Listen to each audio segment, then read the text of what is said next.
And I don't care if you're there for a $200 keychain or a $50,000 handbag. That's right. It shouldn't matter. Right. Right. The experience should be the same. Right. And what I really try to explain to our brands is, look, how you treat somebody at that $200 price point is going to determine whether they come back for that $50,000 price point. When I have the 50 to spend, right. Am I going to spend it here? Exactly.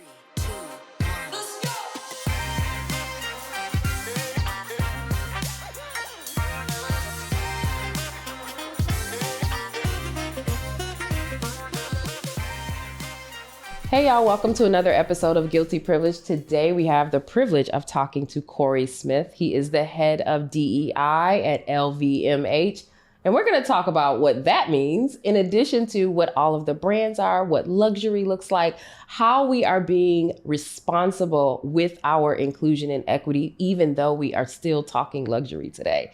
So I'm looking forward to this conversation. We should go ahead and get started. It's great to be here, first of all. Thanks for the invitation. I'm Corey Smith. I lead diversity, equity, and inclusion for LVMH for North America. LVMH is the largest luxury conglomerate on the planet. Mm-hmm. I've been in the DEI space for well over 20 years. Yeah. Most people know that before LVMH, I ran diversity and inclusion for Major League Baseball. Mm-hmm.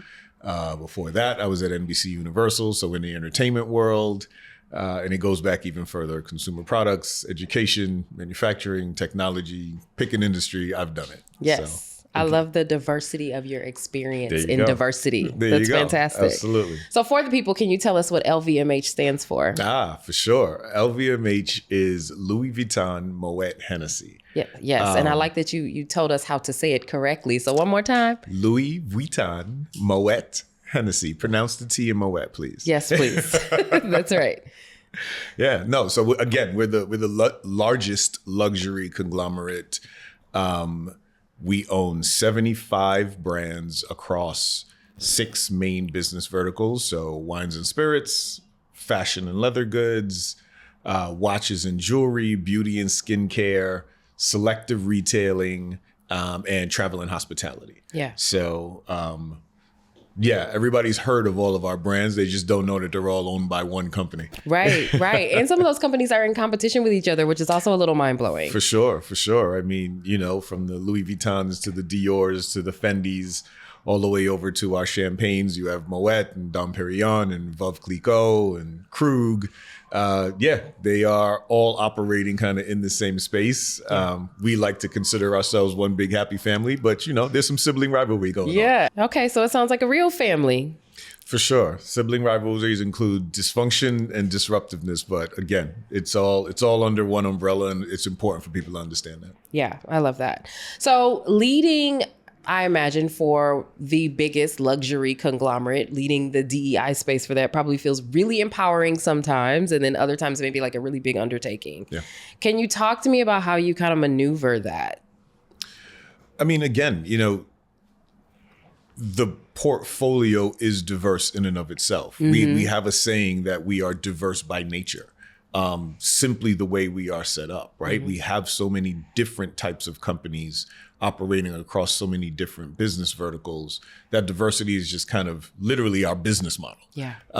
Now, how we translate that to our people and our corporate culture and our way of being, that's kind of where I come in and kind of step in and try to really create a corporate culture of inclusiveness where folks are celebrated, valued for their difference. Mm-hmm. We adopt it when it comes to our businesses, but how we enact it as it relates to our workforce is the challenge for sure. Yeah, absolutely. So I love retail. Most of my clients are in retail. Mm-hmm. When I started and stepped out on my own doing consulting, retail was really the first business that sucked me up, probably because I used to work at Walmart. Yeah.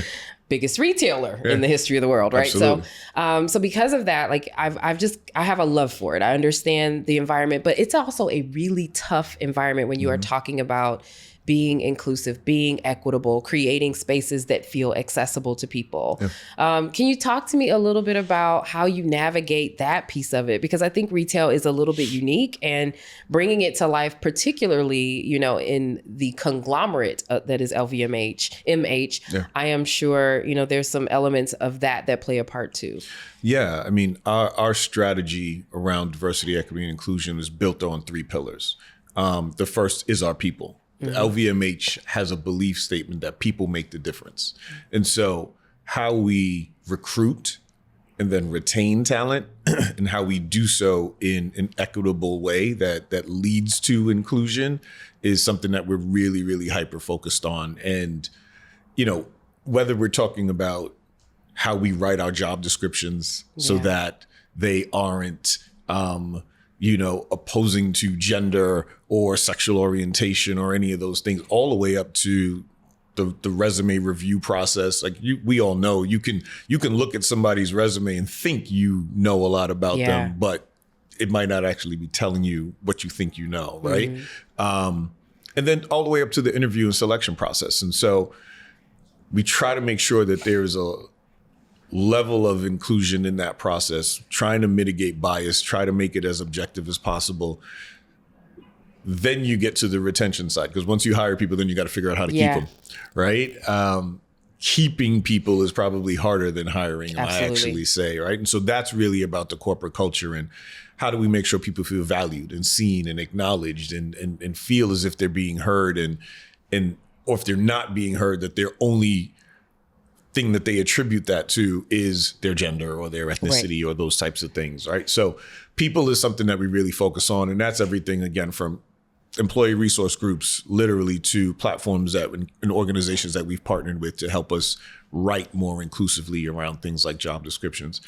The second pillar is our business pillar, and that's really focused on supply chain. Okay. You know, supplier diversity, which is actually how I got my start in diversity and inclusion, making sure that we're tapping into the economic growth, the stability of diverse entrepreneurs, because they lead to the innovation that we then need in our process, right?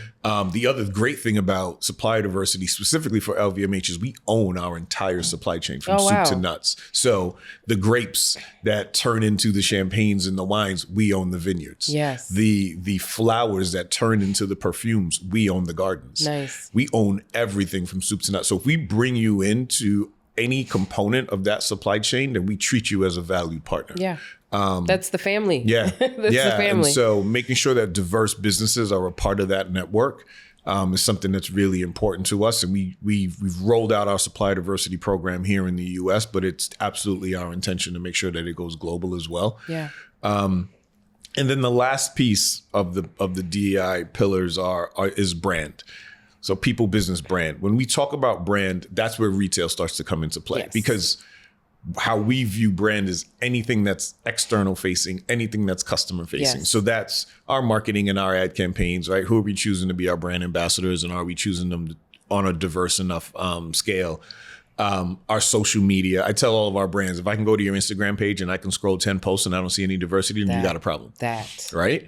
But it's also the in-store experience. Right.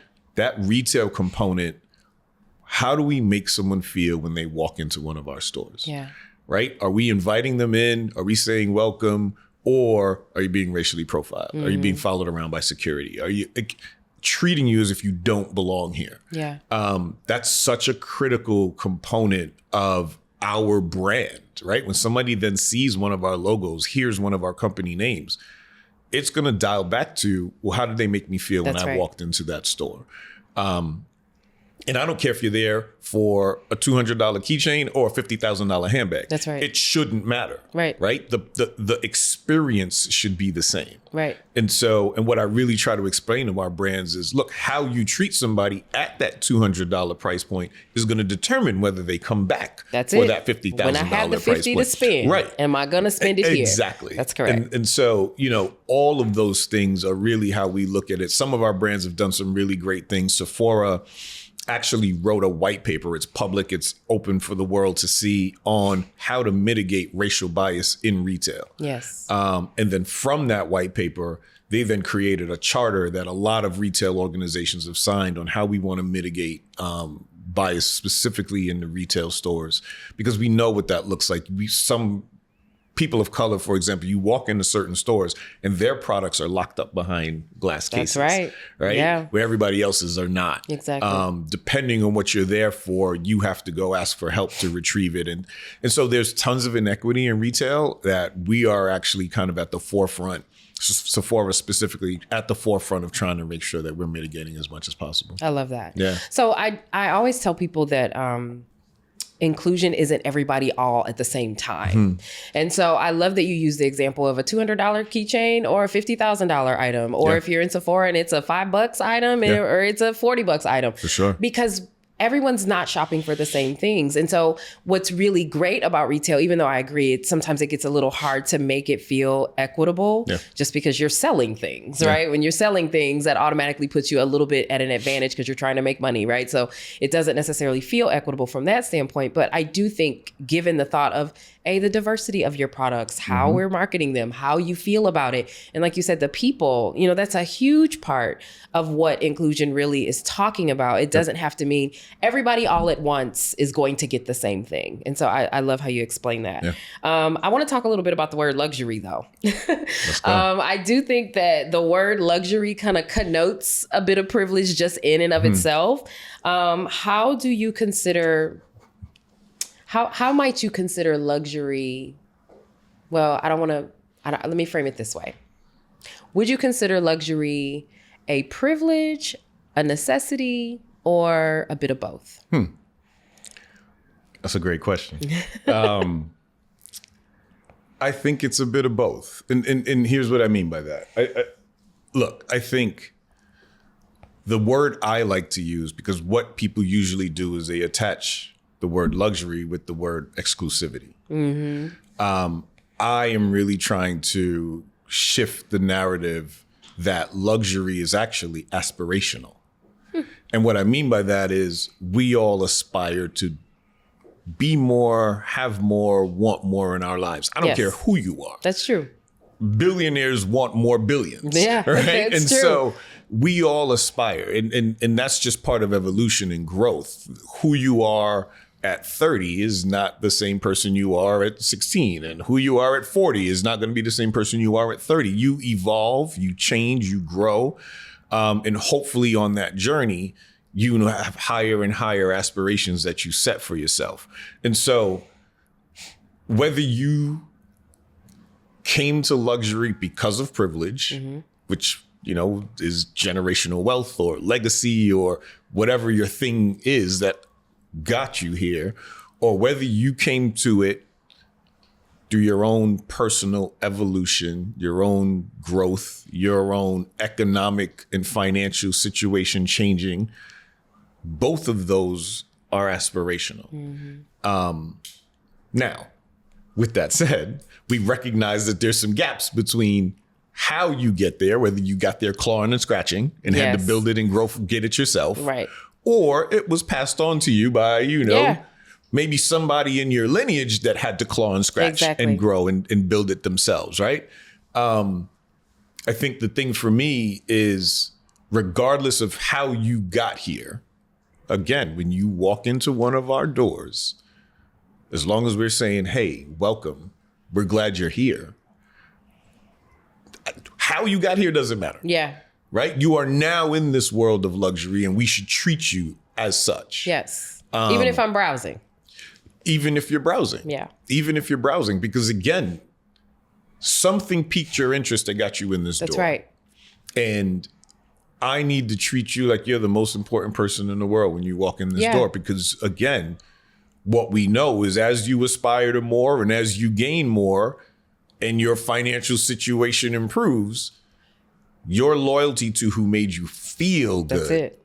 That is going to be kind of locked in, and you'll come back for more. Again, whether you started off at the low end items, some entry, I don't care what your entry point is. That's right.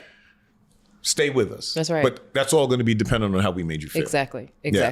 So I want to just kind of touch on that. I had the fortunate privilege of being able to walk through a couple of your brands in Vegas. So, right there, the crystal shops, they have all the high-end brands. And so one of the things I loved about the store, specifically the LV store, was that it was so warm and colorful. Yeah. So I think sometimes we think of LV because we see it out in the world as these very specific patterns and prints and leather goods. But what I saw when I walked in was art.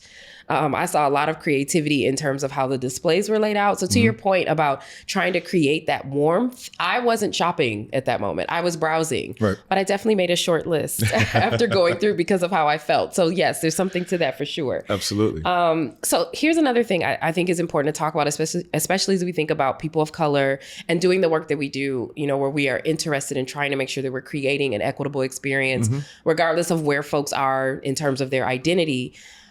Sometimes luxury is seen as a validator. It's sometimes a badge of honor, in some communities, and can in some ways kind of create a little bit of disconnection sometimes, or maybe even a sense of community or connection. I'm really interested in your thoughts about the influence of luxury on culture in that way, in terms of like that validation aspect or that cultural connectivity. We know what it feels like when someone shows up with a new bag, in our friend groups and things like that. Like, what are your thoughts about how that impacts the cultural experience? There are the communities that historically have been limited in their economic growth. That's right. Right? That's just a fact. It is a fact.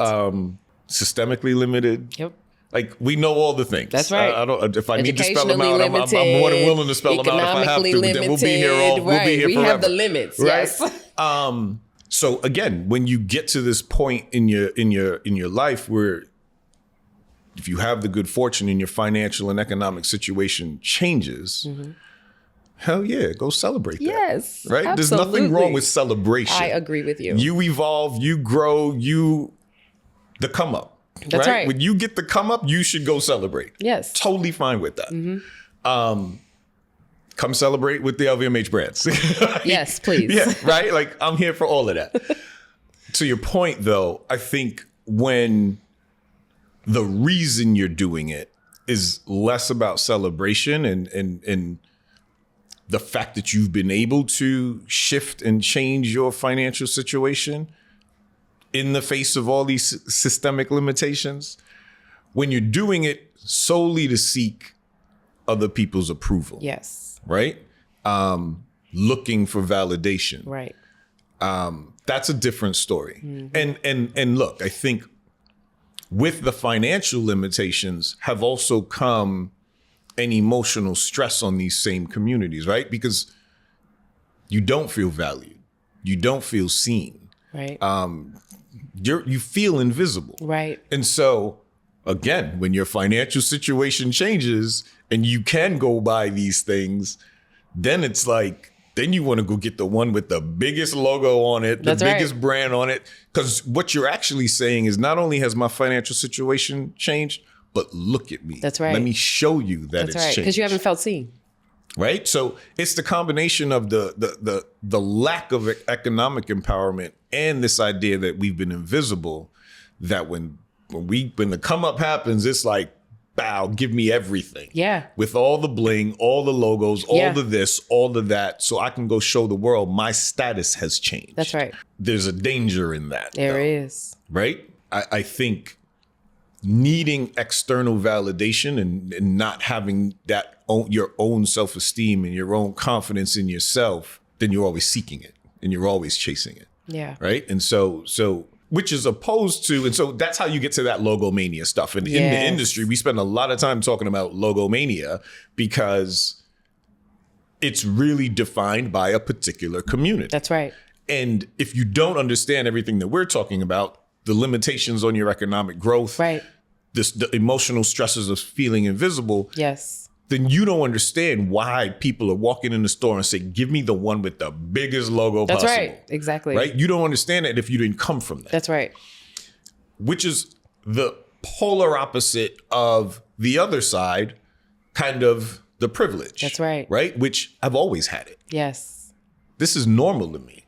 So I don't need the one with the logo. Yeah. Actually, I operate from a place of if you know, you know. If you know, you know. Right? That quiet luxury the vibe. Quiet luxury. That's right. Which is like, there's been a huge resurgence in quiet luxury. Yes. There's not a logo on it. Nothing. Ain't not a brand name If you on know, it. you know. If you if know, you touch it, you know. Right. Right. Right? And so if that's what the industry is used to, again, this idea of generational wealth and value, where I always had this. I don't need to prove anything to you. I don't need your validation. I walk in this every day. That's right. And everybody that I hang with, they know because they wearing it too. Right. And our parents know and our Right. friends know. And Right. so logomania gives the quiet luxury crowd kind of like, oh, you guys are new to this. Yes.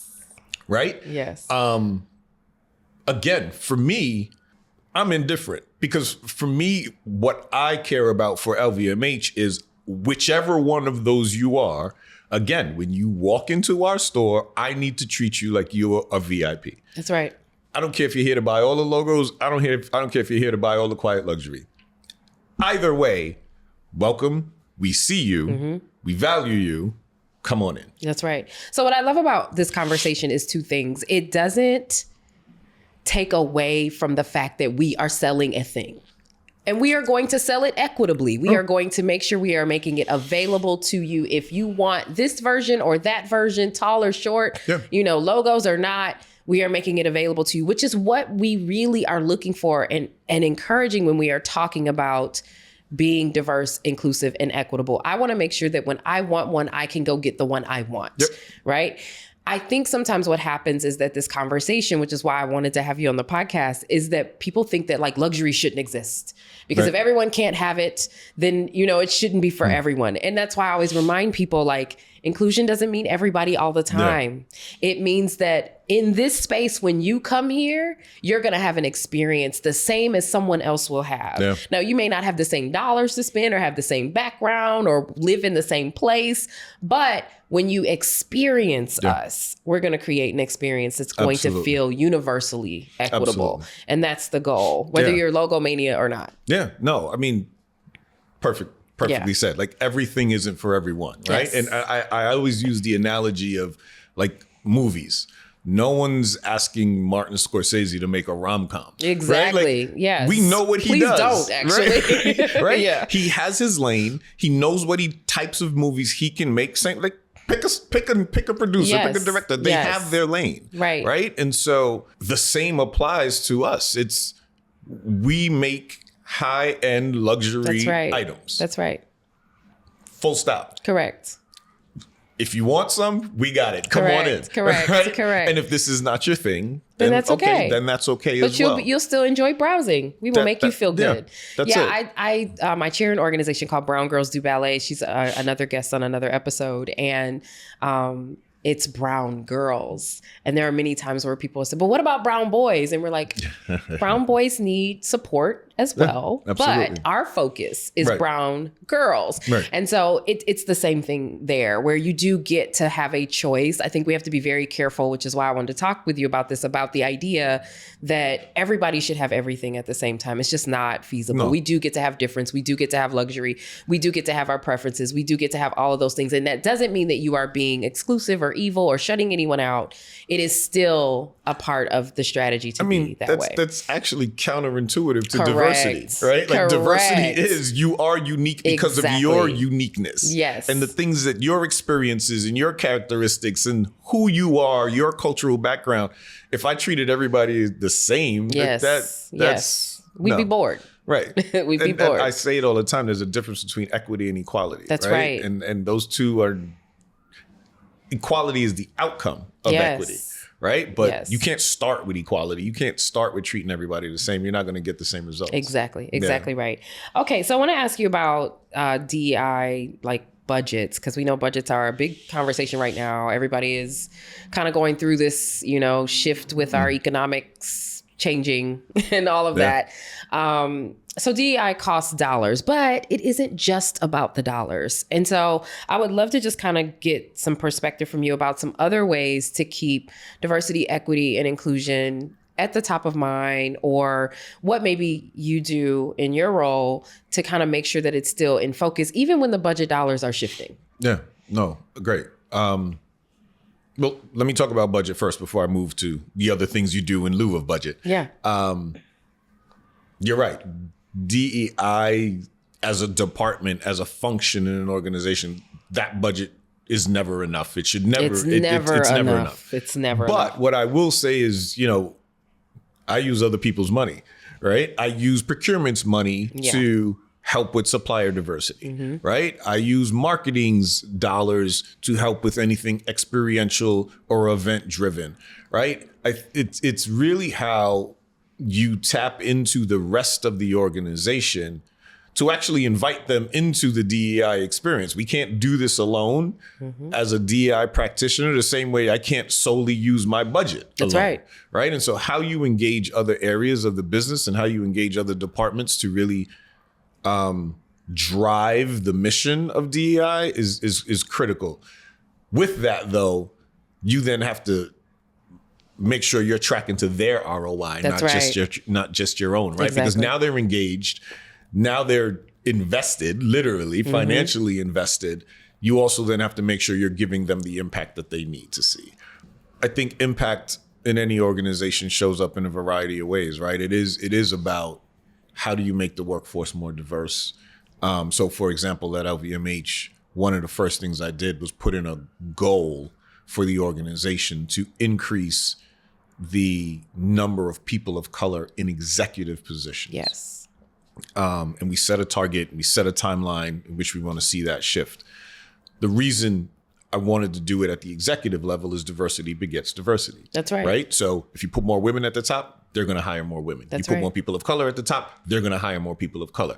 Doing it at the lower ends of the organization is important, but it doesn't have the same impact That's right. and trickle down effect as if you do it at the higher ends of the organization. So that was really key.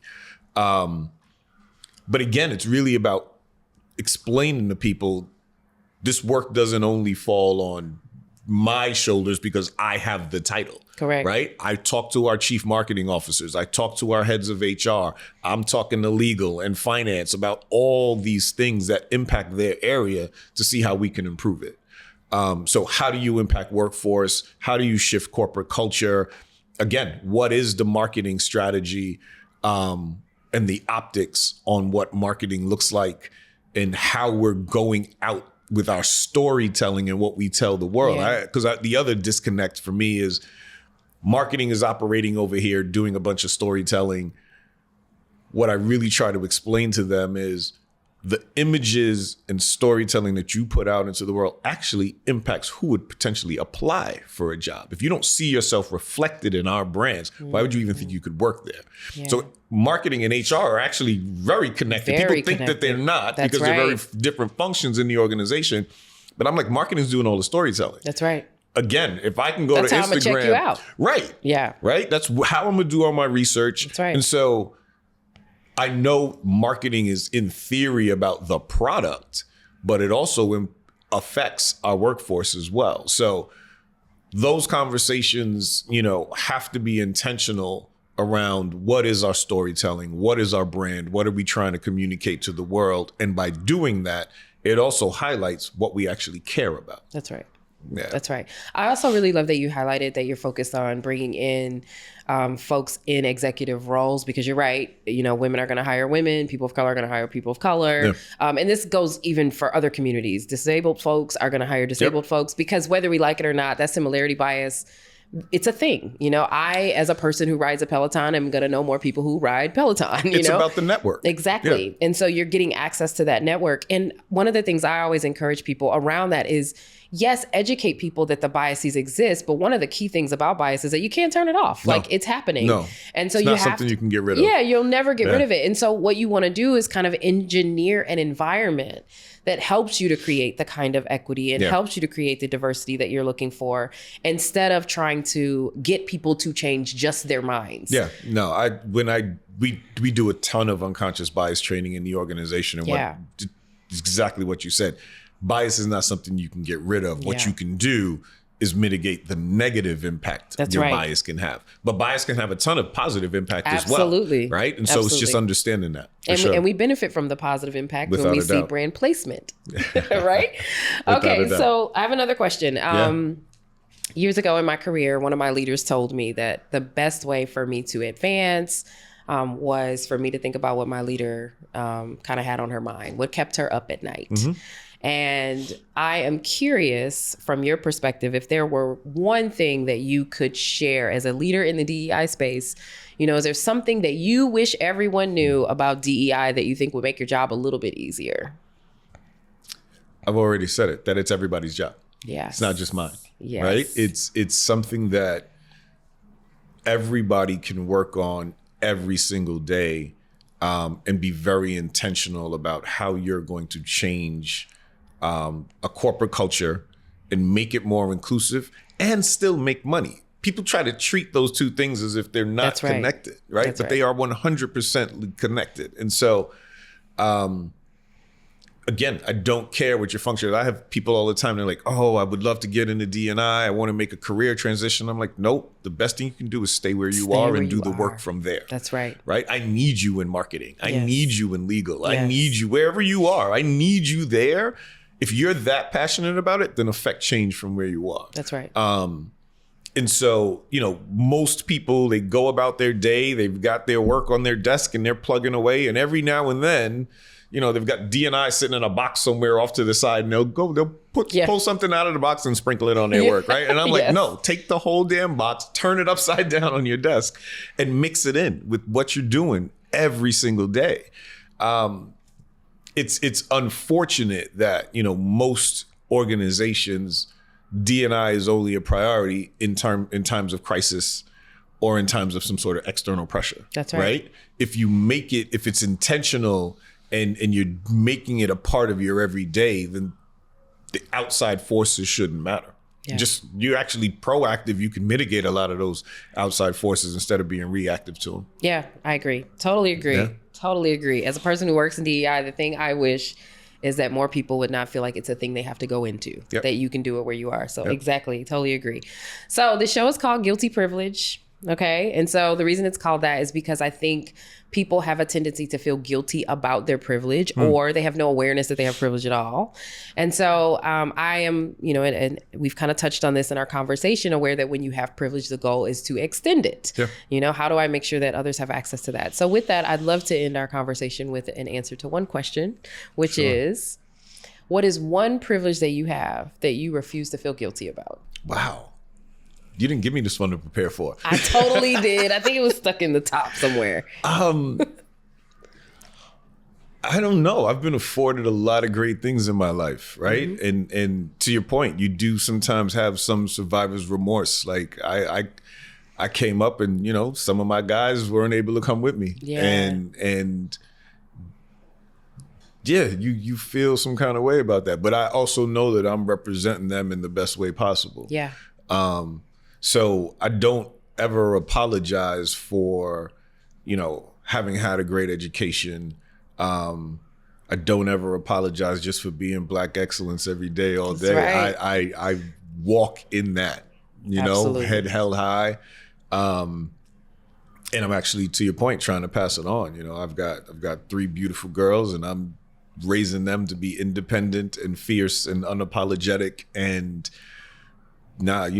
don't cower or feel that you are not entitled to something simply because somebody else thinks that you're not, right? Absolutely. So this idea of independence and entitlement is something that I refuse to ever give up. I work hard, you deserve to be here. That's right. Well, thank you for coming on the program today. Thank you. This was fun. All right, good. It was fun for me too. Great chat. Absolutely. All right.